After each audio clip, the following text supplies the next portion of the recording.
ಈಗಾಗಲೇ ತಿಳಿಸ್ದಂಗೆ 23ನೇ ತಾರೀಕು ಮುಖ್ಯವಾದ ಕಾರ್ಯಕ್ರಮ ಇರೋದು.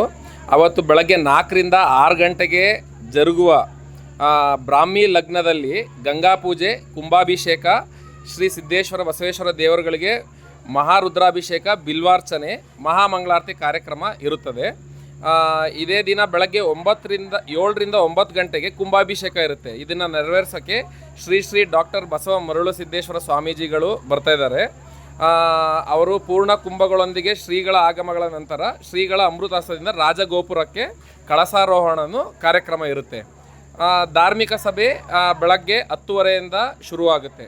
ಇದನ್ನು ಮತ್ತೆ ಬಸವ ಮರುಳು ಸಿದ್ದೇಶ್ವರ ಸ್ವಾಮೀಜಿಗಳ ಸನ್ನಿಧಾನದಲ್ಲಿ ನೆರವೇರುತ್ತೆ. ಭಾಗವಹಿಸುವ ಗಣ್ಯರಲ್ಲಿ ನಮ್ಮ ಚಿಕ್ಕಮಗಳೂರು ಶಾಸಕರಾದ ತಮ್ಮಯ್ಯ ಅವರು ಬರ್ತಾರೆ, CT ರವಿಯವರು ಬರ್ತಾರೆ, ಹಾಗೂ ಭೋಜೇಗೌಡ ಅವರು ಬರ್ತಾರೆ. ಇನ್ನು ಉಳಿದ ಗಣ್ಯಾತಿಗಳು ಬಂದು ಈ ಕಾರ್ಯಕ್ರಮನ ನೆರವೇರಿಸ್ತಾರೆ. ಆದ್ದರಿಂದ ಎಲ್ಲರಿಗೂ ಏನು ಕೇಳ್ಕೊತೀನಿ ಅಂದರೆ, ದಯವಿಟ್ಟು ಈ ಕಾರ್ಯಕ್ರಮನ ಬಂದು ಸುಖವಾಗಿ ಸಂತೋಷದಿಂದ ಪರಿಪೂರ್ಣಗೊಳಿಸ್ಬೇಕಂತ ಕೇಳ್ಕೊತೀನಿ.